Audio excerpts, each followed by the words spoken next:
su postura y nosotros la nuestra. Ahora, a la hora de juntarnos, somos pares, y hoy, a través de las redes sociales, tengo la oportunidad de comunicarme, no digo periódicamente, pero cada tanto, con agrupaciones de excombatientes británicos, manteniendo obviamente cada uno su postura, pero respetándonos como combatientes e intercambiando, por ejemplo, el 14 de junio para nosotros es una fecha muy particular porque es el día de la rendición o del cese de fuego, no sé cómo llamarlo técnicamente, pero suena el lenguaje más popular hablar por eso. Y nosotros a veces decimos, no nos rendimos, solamente nos replegamos, pero eso son figuras. Y los tipos mandan siempre algún mensaje de honor a nuestros caídos, nosotros respondemos de la misma manera. Lo tienen dentro de ese promedio de edad. Y todas las guerras, la infantería se llama infantería porque eran los pibes que eran los más chiquitos que los mandaban adelante para que mueran, digamos. Este es el concepto de guerra de siempre. No se inventó en el 80. Tenían la misma edad que nosotros. O sea, empezaban, el más joven argentino tenía 17 años recién cumplidos. Y de ahí hasta los 50 años, digamos, la tropa. Me gustaría que, no sé si ustedes recuerdan, y si los alumnos... El 31 de marzo hubo una gran movilización en contra de la dictadura, que fue reprimida y murió gente. El 2 de abril se declara la guerra. Yo creo que no es casual, digamos. Estamos hablando de una dictadura que asesinó, hizo secuestrar, torturó, hizo desaparecer niños. Es la misma dictadura. O sea que no es un gobierno, es una dictadura la que nos llevó a la guerra de las Malvinas. Digo, sí, un gobierno de facto. Un gobierno de facto, de eso. Y también sería interesante ver cómo a los propios soldados fueron castigados por sus jueces militares. Mismo en Malvinas, por ahí ustedes pueden recordar algo de eso. Bueno, para ubicar bien, digamos, las cuestiones. Me gusta llegar a este punto del llamémoslo debate. En primer lugar, lo que ocurrió el 31 de marzo, lo de Malvinas estaba planificado antes, no fue en 48 horas. Lo que pasó el 31 de marzo yo lo recuerdo porque yo justamente estaba cumpliendo un servicio de guardia en el edificio Libertadores, que está detrás de la Casa de Gobierno, donde hoy está el Ministerio de Defensa, y a mí me mandaron al patio del Cabildo, armado hasta los dientes, en contra de la movilización. Por suerte para mí, no llegó a ese punto. El 2 de abril, mucha de la gente, porque el 2 de abril no se declaró la guerra, el 2 de abril se recuperaron las Malvinas. La declaración de guerra vino el 10 de abril cuando la respuesta de Gran Bretaña es no negociar bajo ningún concepto la soberanía. El 2 de abril, muchas de las personas que habían marchado el 31 de marzo también marcharon el 2 de abril a Plaza de Mayo. Y yo no creo que hayan ido a apoyar al régimen, porque eso no estaba en la cabeza de nadie, apoyar al régimen. Sencillamente se vuelve porque se recuperan las Islas Malvinas, que creo que hoy en día es la única causa unitiva del pueblo argentino, es donde nadie tiene dudas respecto a la soberanía. Eso fue lo que pasó porque las concentraciones fueron espontáneas, tanto la del 2 de abril como la del 10 de abril. La del 10 de abril fue la más numerosa, y ahí fue la declaración de guerra. Y cuando Galtieri grita, si quieren venir que vengan, les presentaremos batalla, lo ovacionaron, porque si el pueblo le da la espalda, eso tenía una machetá, pero Galtieri fue ovacionado, y no por ovacionar al régimen, no fue una ovación al régimen militar, fue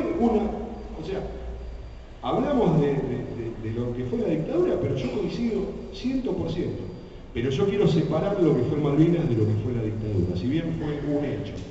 Y otra cosita, me hablabas del maltrato y las torturas.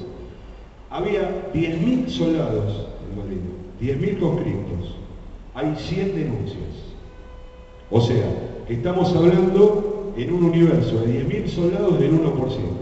Yo, en lo personal, de mis jefes, no tengo nada que decir sino guardar respeto, porque se han comportado acordes con las circunstancias. Lo de las 100 denuncias después fue tomado como si fuese todo lo que pasó en Malvinas. Entonces, yo, sinceramente, yo estoy harto de cada 2 de abril ver desde los medios de comunicación las denuncias de las torturas, del maltrato, que existieron y son repudiables desde todo punto de vista. Pero en Malvinas también hubo actos heroicos, hubo gente que murió con heroísmo, hubo gente que cometió actos heroicos y que hoy está viva y no es reconocida. Se prioriza hablar del maltrato, de las torturas, que yo no las niego, porque existieron y de hecho tengo compañeros que las han padecido. Y son repudiables y hay que denunciarlas, pero no puede ser que sea el único tema que se toca cada 2 de abril. No sé si... Sí, yo quería un poquito más volver sobre el marco histórico. De vuelta, el problema empieza el 19 de marzo, no había pasado esta marcha, en la Georgia, cuando se pretende expulsar a unos obreros que habían ido con un convenio a trabajar. En aquel momento había un convenio que era del año 71, que se llamaba una tarjeta blanca, que era la que se sellaba al entrar a Malvinas, es decir, no se exigía pasaporte como pasa ahora. Y cuando estos obreros fueron a trabajar a un lugar que en realidad abandonado del mundo, la Georgia se usaron hasta principios del siglo pasado como factoría ballenera y después habían quedado ahí abandonadas. Entonces, le fueron a reclamar a los obreros que presentaran un pasaporte y lo sellaran. Esto es lo que provoca el incidente diplomático, 19 de marzo.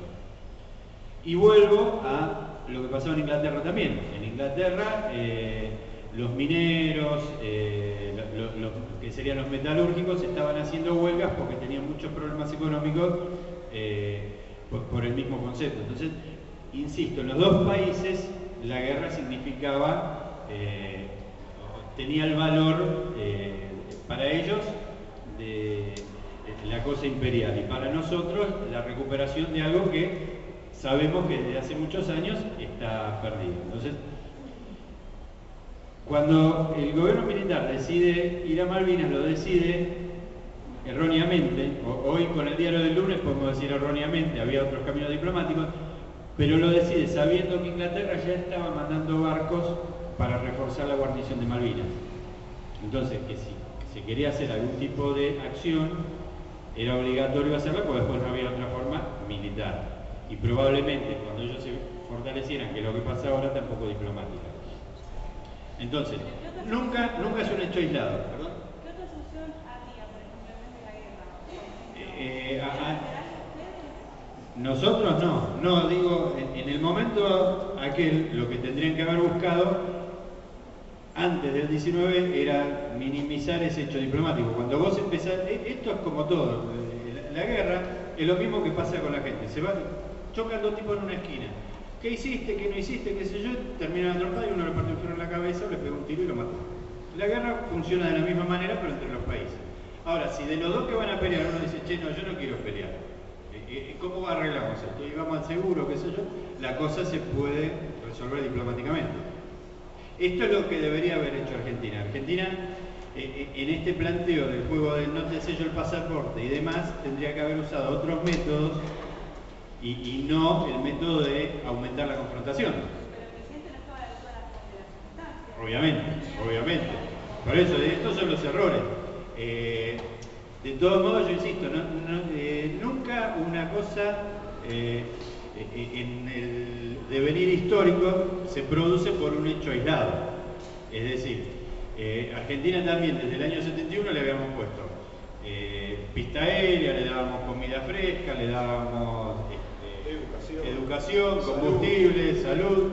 Venían a estudiar acá tratando de recuperar las islas y a cambio no conseguimos nada. Entonces, todos esos hechos van generando escaladas diplomáticas y después, bueno, insisto, la diplomacia debería haber obrado de otra manera. De todos modos, el reclamo sigue siendo válido y la defensa de la soberanía territorial sigue siendo válida. Además nosotros a veces decimos tenemos una larga batalla con los ingleses y en general ellos vienen perdiendo con nosotros. Así que la próxima probablemente le tengo que perdieron en 1806, en 1807, en 1845. La peor nos toca a nosotros. La peor somos contemporáneos. Y por ejemplo, cuando llegó el 2 de abril, ¿ustedes cómo tomaron ese día? ¿Cómo los prepararon? ¿Ustedes estaban preparados realmente para ir emocionalmente, armamentísticamente, digamos? Sí, ahí volvemos a los casos. Sí, se hablaba de algunos. Ustedes pueden ver, por ejemplo, una película que se llama Notas Nuestras, en donde un muchacho que carga con algunos problemas de base, no tiene que ver la guerra, cuenta cómo mataron a la compañera comiendo papas fritas y tomando cerveza. Digo, esto parece que la muerte no tiene valor, ¿no? Él no estaba preparado y no hizo nada para estar preparado.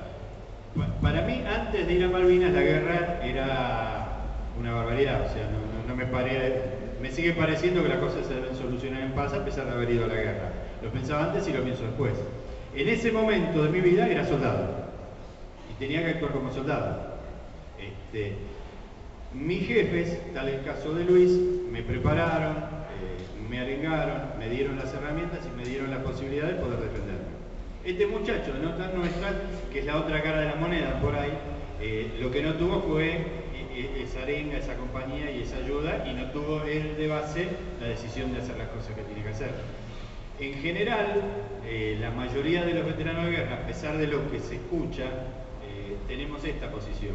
Aún nosotros, además de estar en agrupaciones, trabajamos juntos en un programa de salud para veteranos de guerra, en donde hay muchos casos de compañeros que tienen problemas psicológicos y que todavía no han podido superar la guerra por estrés postraumático, otra serie de patologías. Y una de las mejores respuestas es: flaco, bueno, te dieron mal armamento, no te dieron de comer, tenía frío, estaba cagado en las patas, perdonando el francés de la expresión, y sin embargo los ingleses tuvieron que poner, en vez de 5 tipos, 10 contra uno para conquistar tu posición porque no te podían derrotar. Entonces, ¿de qué víctima me hablas? ¿Y de qué estrés postraumático me hablas? El tipo se te queda así y puede arrancar de vuelta con su vida. ¿Sí? Esto es lo que pasa con cualquier hecho que pase en la vida. ¿Sí? Vos significás el hecho desde el lado de, qué sé yo, se me murió el gato, no tengo más razones para vivir. Ya está. Cuando vos te pusiste en esa posición no puedes hacer nada con tu vida. Ahora, bueno, se me murió el gato. Elaboro el duelo, lo siento porque me duele, pero a seguir con la vida. No, tengo mis hijos, mis hermanos, Pero parece que uno no tiene espontáneamente esas posibilidades para ver las cosas de esa manera. Me parece que es una responsabilidad del Estado, de la sociedad, como es responsabilidad de por más que sean 100 combatientes que han denunciado esos hechos, son válidos y hay que tener en cuenta para... Es responsabilidad del Estado, me parece. No, es mérito. Bueno, perdón, el Estado fracasó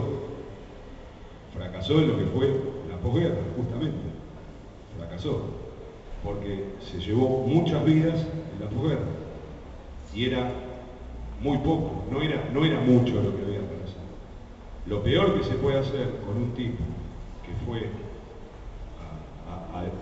a pelear por su bandera es ocultarlo, es negarlo, es estigmatizarlo, es ponerle el mote de pobrecito, de chico, es que, o sea, por ejemplo, ir a pedir un trabajo y que te tilden de loco, entonces no te lo daban.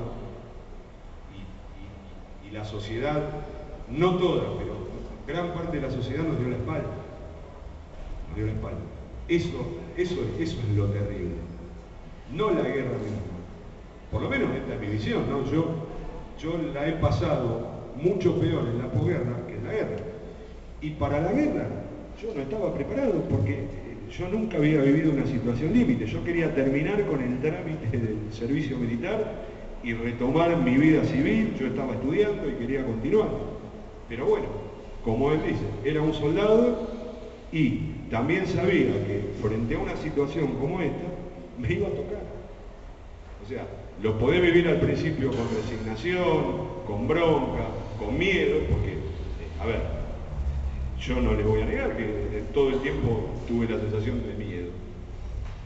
Cuando en realidad teníamos miedo todos. El tema es tratar de que ese miedo no se convierta en pánico.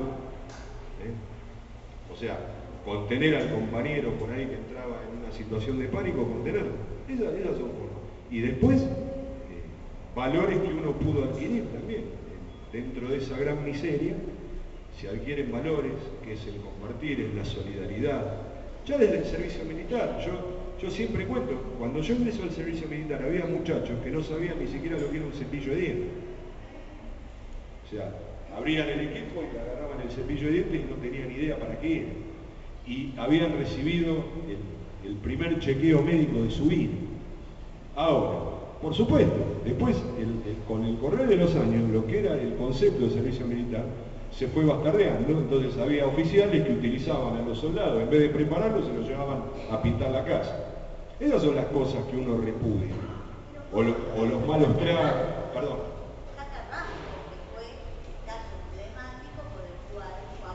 Por ejemplo,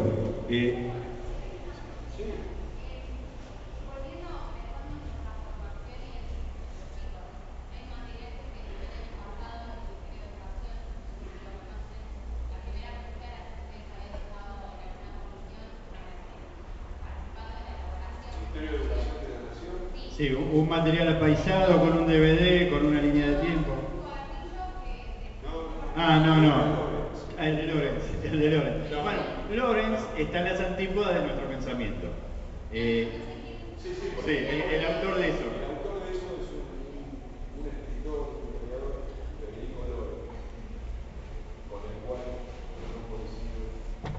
¿Por qué no coinciden? Bueno, te volvemos. Sí. Bueno, te trato de resumir, ¿viste? Volvemos al concepto de la profesora, ¿no? Profesora, el gobierno militar lo hizo para salvarse de... Es uno de los factores, pero no es el único. Si vos te quedás en eso, es como quedarte en el tipo que le hacen pintar la casa o en el tipo que fue víctima realmente de maltrato. Por ejemplo, la gente que comulga con Lorenz tiene una exposición donde tiene a un tipo que lo tienen como estaqueado con alambres de púa. Y un maniquí, claro, es un maniquí que con alambres de púa estaqueado, ¿no? Así. Hubo casos de estaqueo, hubo casos justificados y casos que no, porque eso estaba de alguna manera incluido dentro de los castigos, se llamaba calabozo de campaña, mal aplicado, muy bien aplicado. Pero yo les decía siempre, suéltenlo al estaqueado, hace 30 años que lo tienen ahí. El concepto es este, los tipos se quedaron en eso y no evolucionarse en el pensamiento de decir, me tengo que recuperar como nación, nosotros pasamos una posguerra que no existió, porque ocultamos todo, como si Malvinas no hubiese pasado durante los primeros 10 años. Esto como sociedad termina siendo una parte de la rotura que seguimos viviendo como sociedad, porque tenemos una causa que nos junta y nunca hablamos de ella. Y cuando la hablamos tratamos de buscar las cosas que nos sigan separando. Entonces, este es el concepto que nosotros creemos que no debe ser, que el tipo que fue estaqueado tiene que salir y resignificar como persona lo que le pasó para poder ser útil a su vida, a su familia y a su sociedad. Si no lo dejaste ahí y quedó ahí, es como el tipo que chocó con el tren hace 2 años. Si vos al tipo no lo ayudás a que salga, no toma nunca más el tren y va a tener que ir caminando a laburar. Y no es el concepto, la sociedad tiene la obligación de proteger a sus integrantes. Entonces busquemos la solución. Nosotros somos una sociedad que siempre vivimos encontrando las divisiones. Si no sos de Boca, sos de River, sos negros, sos cabezas, sos chetos, sos todas las denominaciones que queramos. Entonces siempre nos partimos como sociedad y nunca nos terminamos de acomodar. Esto es lo que nosotros creemos que nos debería enseñar Malvinas. Sí.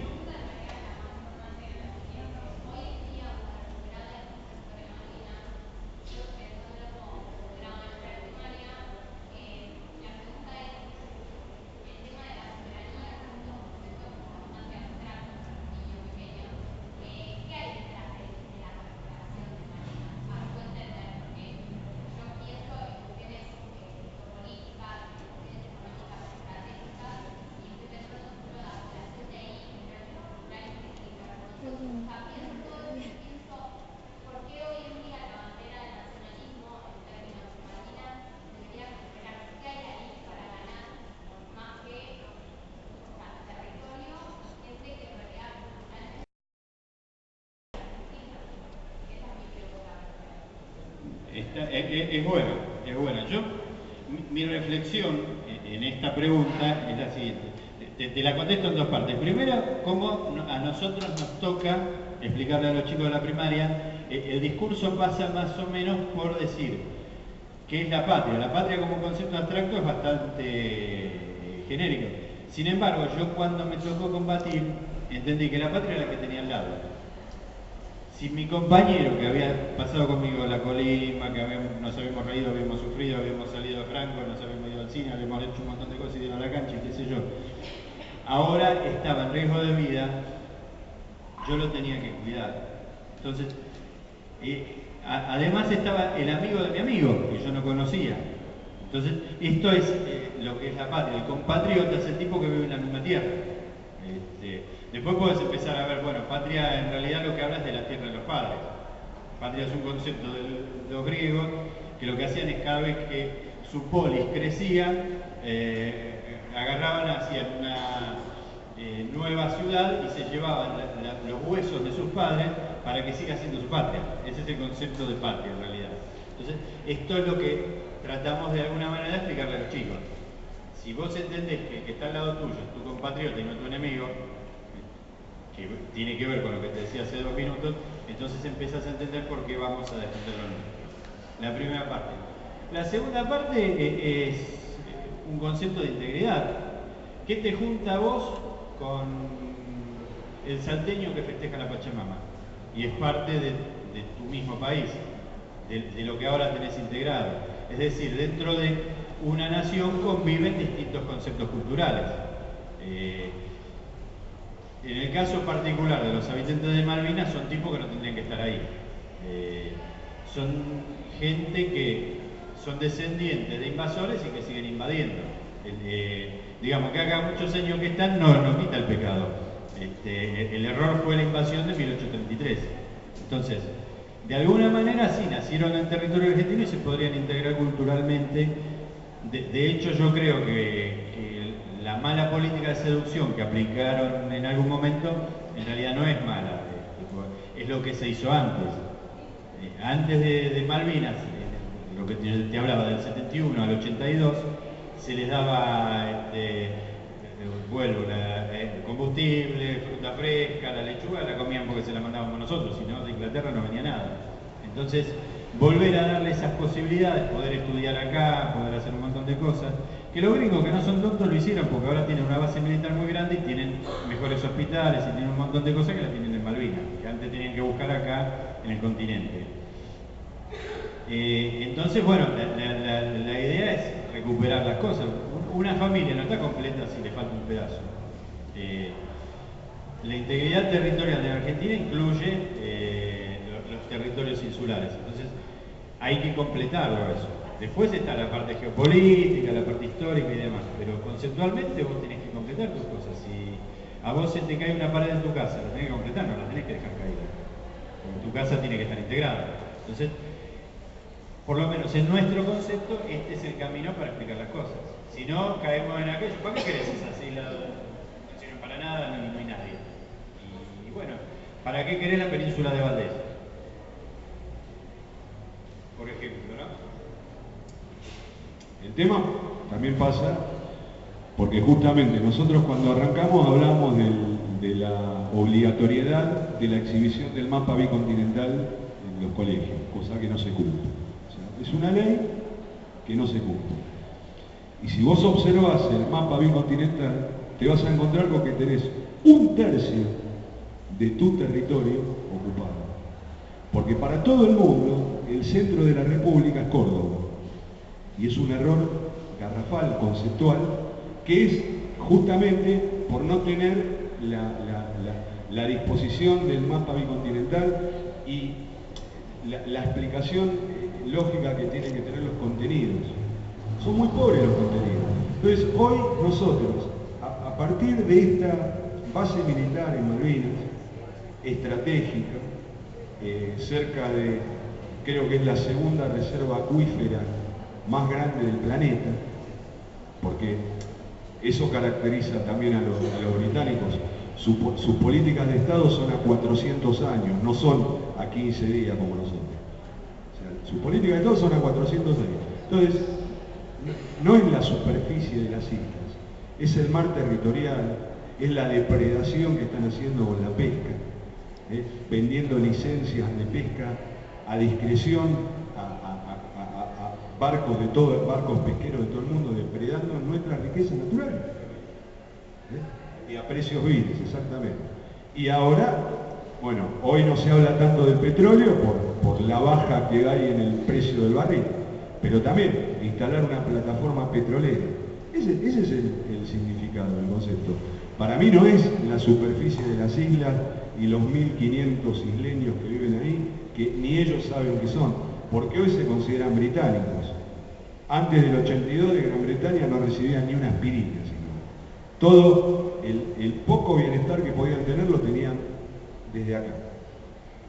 La línea aérea, el AVE, que tenía vuelos periódicos a las islas, docentes, salud, porque de Gran Bretaña no tenían absolutamente nada.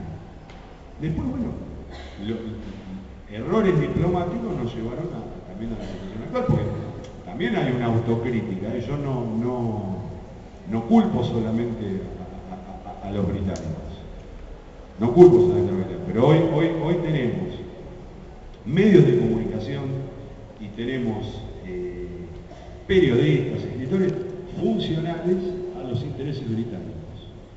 Son totalmente funcionales. A veces a mí me hacen pensar quién les paga realmente, porque es notable. Sin ir más lejos, hace un par de años hubo un documento por un grupo que se autodenominó intelectuales, con una serie de puntos donde prácticamente instan a renunciar a la soberanía sobre las Islas Malvinas, quitar el 2 de abril como feriado, etcétera, etcétera, etcétera.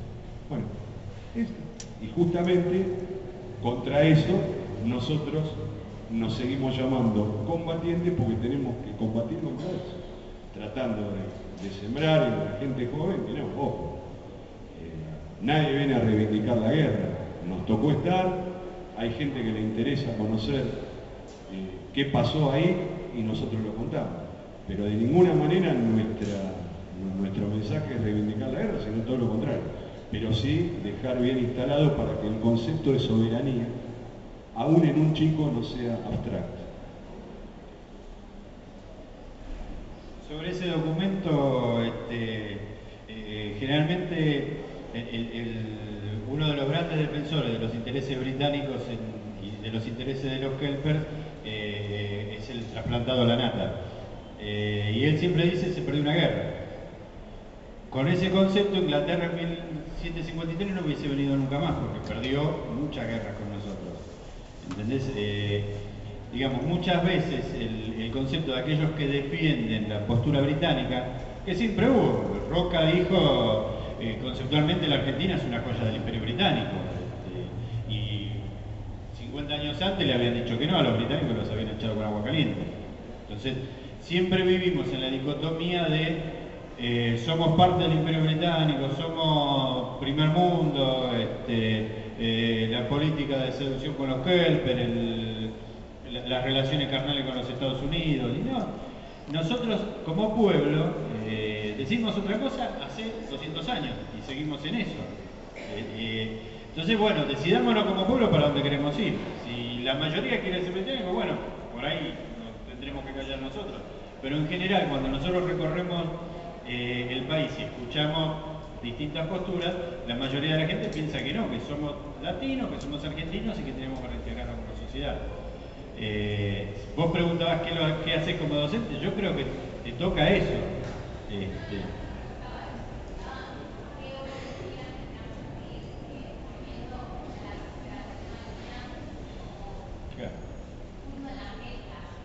Bueno, estos son algunos de los puntos. Yo creo que está bueno el debate. Me encanta que la profesora piense distinto que yo porque nos permitimos debatir sobre el tema. Lo que está malo acá es el dogma. Cuando decimos se perdió una guerra, ya está, dejemos las islas. Hay un montón de cosas más que hacen que sí las integremos como territorio y que nos compongamos como sociedad. Entonces, lo que tratamos nosotros desde nuestro humilde puesto es generar ese debate. Yo no creo que tenga la verdad absoluta, sería una idiotez pensar así, pero sí tengo un montón de conceptos que son los que trato de transmitir. Y por eso tengo una línea de pensamiento. Llamó mucho la atención lo del 1%, como muchos de nosotros seguramente, que saben cuál es la fuente en la cual nosotros podemos consultar, y sí, aún ustedes que piensan diferente, todos sostienen que hay un 1% de soldados postulados.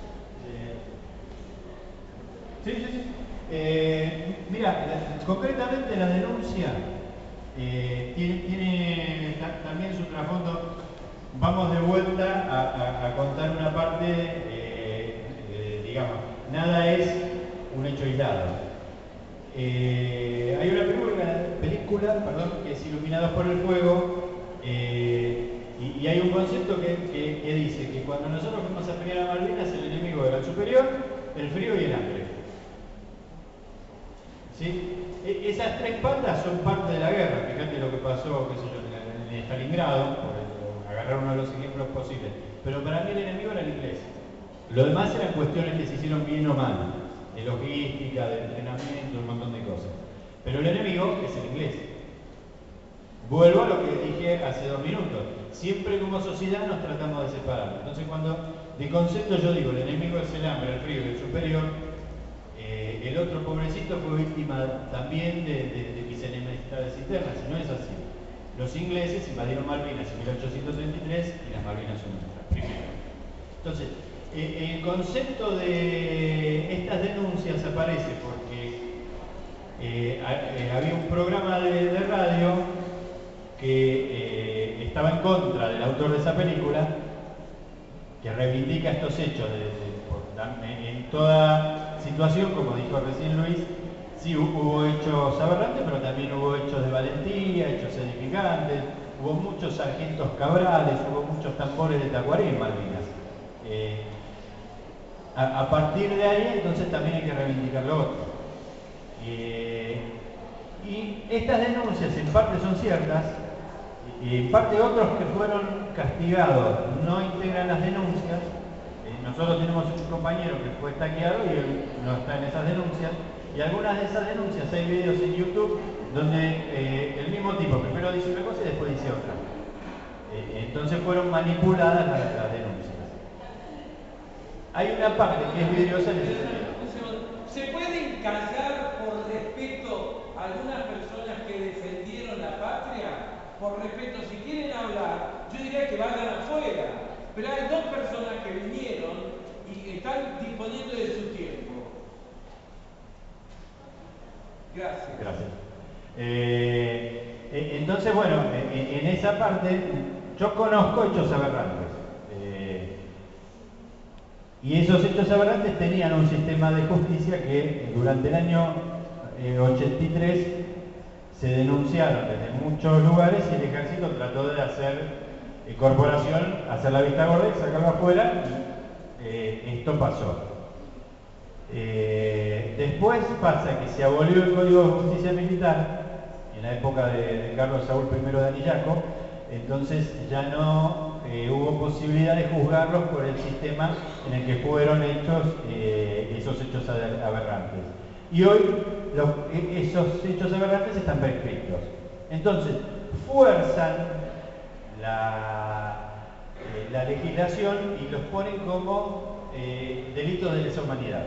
Cuando los delitos de lesa humanidad son, por ejemplo, lo que cometieron los nazis contra el pueblo judío.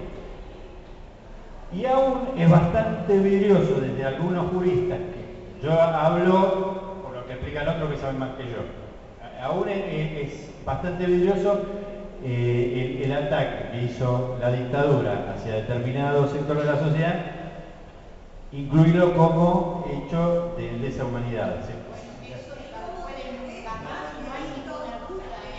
No, yo comento también y de vuelta, vamos al debate. Yo comento una parte del debate.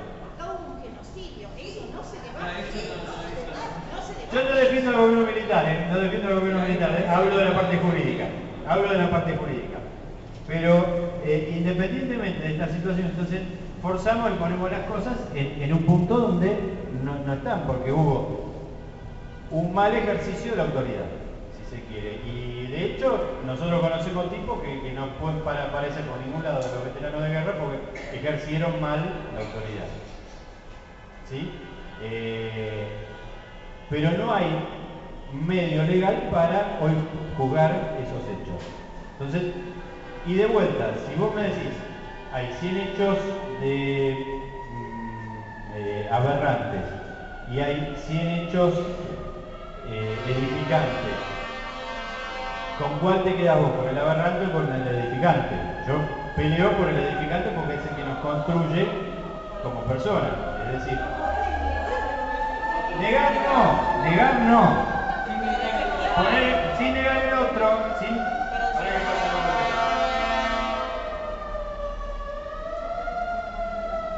sin negar el otro, ponerlo en la justa medida.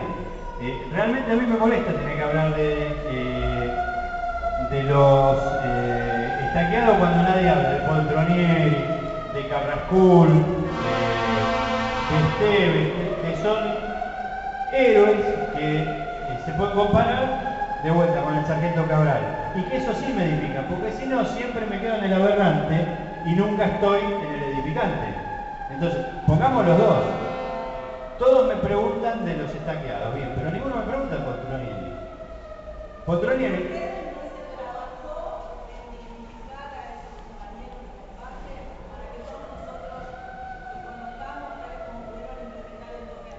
Esa es la consecuencia de la desmalvinización. Yo siempre quiero y trato separar Malvinas de lo que fue la dictadura, más allá de que ocurrió durante la dictadura. Pero jamás se puede comparar lo que pasó durante la dictadura, ¿no? Porque eso sí fue sistemático,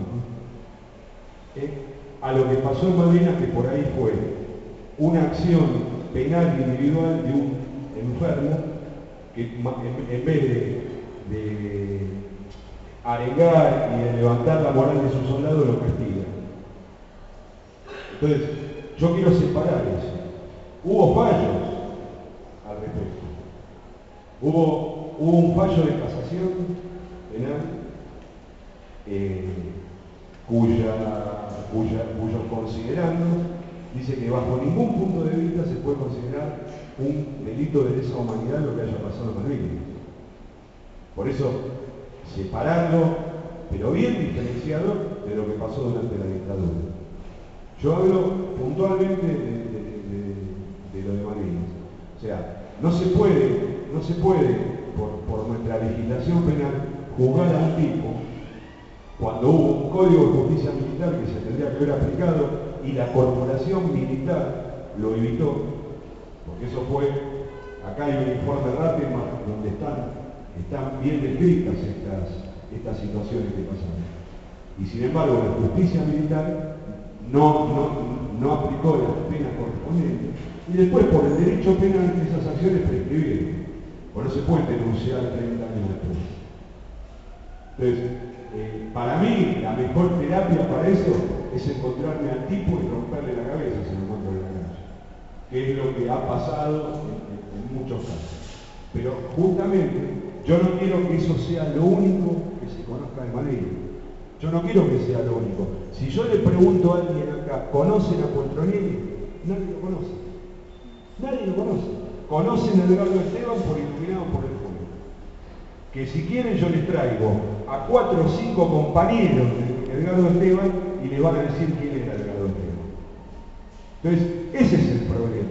Ese es el problema que es el resultado de esta desmalvinización. Es no conocer a los héroes y sí ponernos a todos en el papel de víctima. Eso es terrible. Eso es terrible. Y eso también fue sistemático. Sí.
jamás, nosotros jamás, nosotros hoy hablamos con futuros profesionales, pero también hablamos con chicos, y jamás en nuestro mensaje queda un mensaje justamente reivindicador de la guerra, sino todo lo contrario.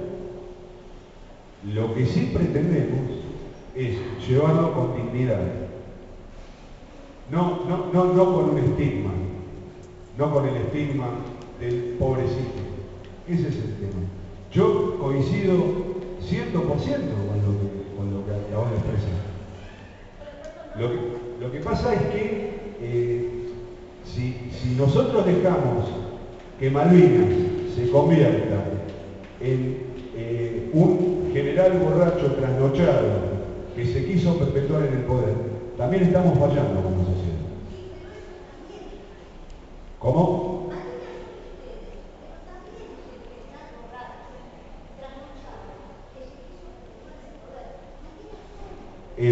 Por supuesto, pero el general borracho trasnochado tuvo 1 millón de personas en la Plaza de Mayo.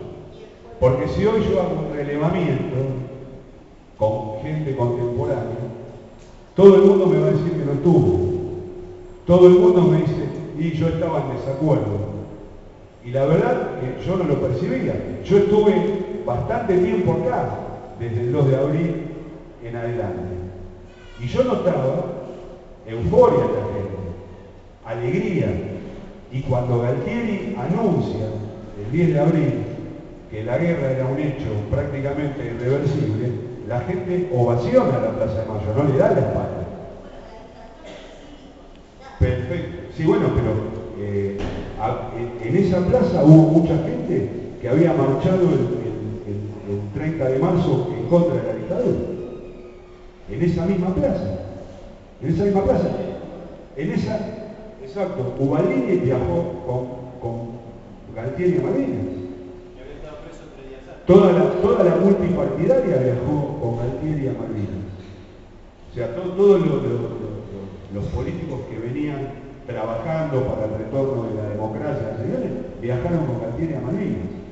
Entonces, eso no se puede negar. Por suerte hay documentos, hay videos de todo eso. Sí, tampoco es un hecho, digamos, el pueblo se equivoca, no se olviden que el pueblo votó el 80% de la población. Por supuesto. Pero entonces, ¿por qué se estigmatiza al combatiente si el pueblo se equivoca? ¿Por qué solamente se estigmatiza al combatiente? ¿Por qué se pone al combatiente en un plano lastimoso? Si el tipo lo hizo con dignidad, lo hizo por amor a la patria, porque los actos heroicos fueron por amor a la patria, fueron por solidaridad con el compañero. Hay intereses económicos detrás de ustedes, no de todos ustedes, sino que hay todas las que guerras. los utilizan. Vamos a acercar el micrófono mientras hablan porque, digo, vos dijiste algo y allá no lo pudimos escuchar. Ahora voy acercando el micrófono así se puede escuchar desde atrás. Porque lo que digo que son intereses que se crean económicos. Obviamente que va a haber gente que va a utilizar a los héroes que son ustedes, no a todos, sino que a los que se dejen convencer porque tal vez son débiles, porque quedaron mal, tienen secuelas, y por ahí la forma que encontraron para que se hagan conocida su historia, o la que ellos quieren contar, lo hacen a cambio de un rédito económico también. El ser humano es muy... no es duro de convicciones la mayoría, yo creo. Por eso que en ese momento uno por ahí quiere salir de ese pozo depresivo o quiere salir de su estado económico y ve formas más fáciles de salir de eso. Por eso yo creo que también es corruptible el ser humano. No en este caso, sino que en otras circunstancias también puede ser. Pero yo creo que no hay duda de que ustedes sí son héroes. Eso nadie pone en duda eso. Sentimos orgullo, en realidad siento orgullo, pero también sé que la sociedad es perversa, que hay intereses y que somos débiles en cierto punto, en algunas circunstancias.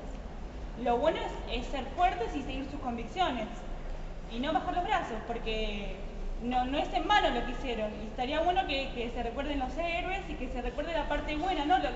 La parte mala estamos cansados ya de ver cuánto golpe de Estado, cuántas personas sufrimos, que hemos perdido. Hay que levantar la cabeza y seguir, pero tampoco olvidar. No hay que olvidar. Yo creo que es eso. Muy bien. ¿Querías hacer una pregunta? ¿Vos querías hacer una pregunta? No, a mí me parece que está buenísimo el debate que se armó, por una cuestión de que a los profes nos toca muy de cerca este tema. A mí también me toca muy de cerca, me parece, porque fue ahora, no fue hace 17.000 años. Y está buenísimo, me parece que cuando hay algo que a mí me pasa, cuando escucho hablar de los militares y de la dictadura, un color que me suena, que a mí no me gusta. Porque yo también tengo a mi familia y a mi tío, por suerte, se fue a Malvinas por esto y me acuerdo que se hizo una fiesta, porque no fue a Malvinas.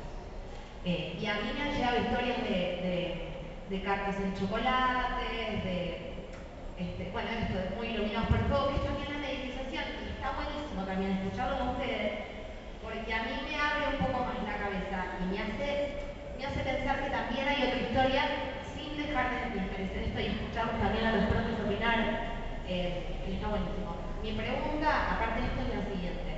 Yo sé que hay una carpa, o había una carpa de excombatientes en la Plaza de Mayo. Bueno, yo quería saber qué es lo que se reclama o qué están reclamando, si ustedes son parte de esa carpa, porque yo siempre paso y la veo y nunca me acerqué, digamos, a preguntar y nada, me parece que está bueno. Nosotros somos y ellos no somos. Esto es parte de cómo ponemos la discusión en otro lado. Siempre, esta es una argentinada de discutir otra cosa. Cuando nosotros nos juntamos aquellos que habíamos ido en Malvinas. Los que estuvimos en las islas, los que estuvimos en los barcos y los pilotos que estuvieron en el aire, en el espacio aéreo donde había peligro de guerra. La historia, porque siempre hay que hablar un poquito de la historia, porque nosotros cuando empezamos a reclamamos trabajo, salud y educación para los que habíamos vuelto a la guerra. Leyes que nosotros conseguimos. La primera ley hablaba de un estudio médico, de becas de estudio, de posibilidades de trabajo, de reducción de empleo prioritario en el Estado y reducción de aportes para el área privada para que los veteranos de guerra tuvieran trabajo. Después inventaron, no sé por qué, una pensión que obviamente a nosotros nos vino bárbaro, que de una cita de arriba nos viene bien. Y esa pensión se fue actualizando, primero era honorífica y ahora te permite vivir. Cuando la pensión aumentó y permitió vivir, aquellos que habían quedado en la zona del despliegue continental, es decir, que habían llegado al sur, primero empezaron a reclamar que ellos también estaban en riesgo de guerra, porque en algún momento habían planes de atacar Ushuaia, de atacar los aeropuertos y qué sé yo, entonces querían la pensión. Y después, esos son los que están en Plaza de Mayo. Y después la cosa creció, entonces el tipo que estaba haciendo la colima en Jujuy también creía que era veterano de guerra porque las leyes no paraban porque estaba haciendo el servicio militar en ese año. Entonces, se reduce aquel reconocimiento que primero era de combate, después se hizo económico, a una cuestión previsional. Nosotros lo que reivindicamos es el acto de haber combatido frente al enemigo. No el acto previsional. Y el reconocimiento que tenemos no es un reconocimiento previsional, sino es un reconocimiento como es el día del veterano de guerra y el caído en Malvinas. No es el día que estaba haciendo la colima en 1982 y casi para la guerra. Entonces, estamos en contra de esos grupos, porque además, de vuelta lo que terminamos es poniendo el debate en otro lado. Si tenemos que tener una previsión o no tenemos que tener una previsión cuando estamos hablando de otra cosa de la guerra. Así que, y Luis te va a contar su experiencia porque yo conozco las dos partes. Yo antes de cruzar a Malvinas estuve con muchos de estos muchachos en Comodoro Rivadavia. Y la verdad es que las diferencias son siderales. O sea, Son incomparables lo que pasaba. Yo, en Comodoro Rivadavia, estaba en un galpón, comía todos los días torta de chocolate con el desayuno porque la gente mandaba y se hacía acopio en el continente. Entonces, era tal la cantidad de budines de chocolate envueltos en papel de aluminio que teníamos una jaula como la de los mercados de abasto llena de budín de chocolate, torta de chocolate. Entonces no sabían qué hacer y empezaron a repartirla para el desayuno, que siempre era mate cocido con pan. Entonces era mate cocido con torta de chocolate. Pero al punto de la saturación, lo digo en serio, no es irónico. Y después los fines de semana, teníamos un franco, salíamos, íbamos al pueblo, algunos iban a bailar, otros iban a visitar lugares no santos que había en el sur en aquel momento. Y la verdad, yo nunca escuché un tiro, nunca escuché... Sí había algún ejercicio de oscurecimiento de la ciudad frente a la posibilidad de... Y después cuando yo llegué a Malvinas me encontré con una cosa totalmente distinta. Y entonces yo te voy a traducir esto en términos económicos. Nosotros empezamos a percibir en el año 91 una pensión, él hablaba de las leyes. El incumplimiento de esas leyes, donde en uno de sus artículos decía que el Estado, a través de sus inspectores de salud nacionales, provinciales y municipales, tenía la obligación de convocar a todos los combatientes y someterlos a un examen psicofísico para ver en qué situación se encontraba. Fíjate, el cumplimiento de eso con los efectores, porque nadie pretendía atenderse en el sanatorio Mitre. O sea, eran los efectores nacionales, provinciales, municipales, los hospitales, las salas. Bueno, la cantidad de suicidios que se hubiesen evitado, si se podía prevenir, no se hizo. El no cumplimiento de esas leyes redundó en una pensión que nace en el año 91 como pensión graciable. Era una suerte de limosna. O sea, no tenía el concepto honorífico, se llama pensión honorífica, etc. En aquel momento era una pensión graciable. Nosotros teníamos el mismo carnet y hacíamos la cola en el banco con los indigentes que iban a cobrar su pensión graciable. No hay desmerecer a nadie, pero justamente la desmovilización nos llevó también a ese extremo, a recibir una limosna.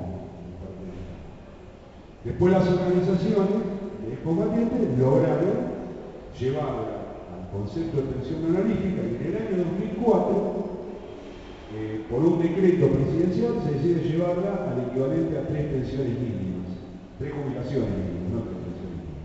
O sea, hoy todos percibimos como pensión honorífica y vitalicia el equivalente a 3 jubilaciones mínimas. A partir de ese momento es donde a estos muchachos que hoy están acampando en Plaza de Mayo, les entra el amor por Malvinas. Porque cuando la pensión era miserable, cuando no había nadie, no estuvieron en ninguna de las luchas reivindicatorias. Entonces yo te lo traduzco en términos económicos. Es eso. Yo veo tipos con más medallas, y siempre pongo el ejemplo, yo veo tipos con más medallas que el Mariscal Romero. Y no sé medallas de qué, debe ser de papi fútbol, porque la verdad es que en el continente no pasó absolutamente nada. Los soldados tenemos 2 medallas, una que nos dio el Congreso y otra que nos dio la fuerza. Esas son todas las medallas que por Malvinas le gana. Después cuando un tipo tiene 10 medallas, y a ellos no se la dieron.